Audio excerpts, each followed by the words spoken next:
وہ نکاح کرنے کے بعد جا کر وہ معاملہ ہمارا حل ہوتا ہے شریعت کا، اور مکمل جیسی شریعت جو چیزیں ہیں وہ ہمارے نکاح کو ہونے کے بعد ہی حاصل ہوتی ہے۔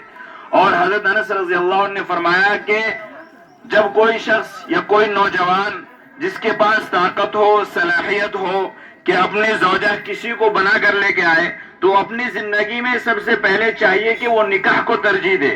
نکاح ایسی چیز ہے کہ انسان نکاح تو زندگی میں ایک مرتبہ کرتا ہے، لیکن ایک ہی بیوی کے ساتھ انسان پوری زندگی گزار دیتا ہے۔ جس شخص کا نکاح نہیں ہوتا ہے تو اپنی خواہشات کو کئی اور عورتوں کے ذریعے پوری کرتا ہے، لیکن پھر بھی اپنی خواہشات اس کی مکمل نہیں ہوتی۔ لیکن جس طریقے سے نکاح کو مکمل کر لیتا ہے تو ایک ہی بیوی کے ذریعے اس کی پوری زندگی مکمل ہو جاتی ہے۔ تو پتہ یہ چلا کہ نکاح جو ہے یہ سب سے بڑا اہم اور دینی فریضہ ہے۔ جب نکاح کو انسان انجام دے دیتا ہے تو گویا کہ مکمل ایمان میں داخل ہو جاتا ہے۔ اور نکاح جو ہے انسان کو 100 برائیوں سے روکتی ہے، بے حیائیوں سے روکتی ہے، زناکاری سے روکتی ہے، بدکاری سے روکتی ہے۔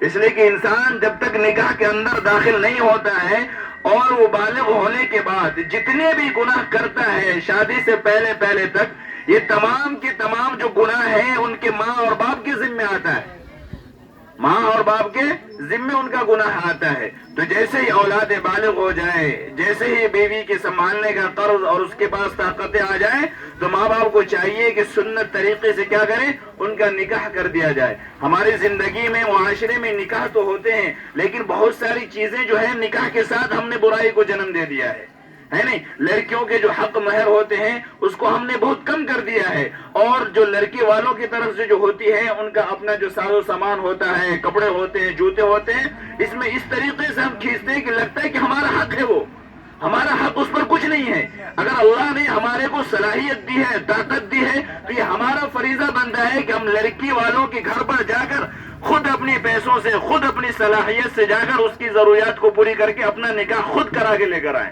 لیکن ہم حق مہر کم دیتے ہیں، اپنی سلامی، سونا چاندی، جہیز زیادہ ڈیمانڈ کرتے ہیں۔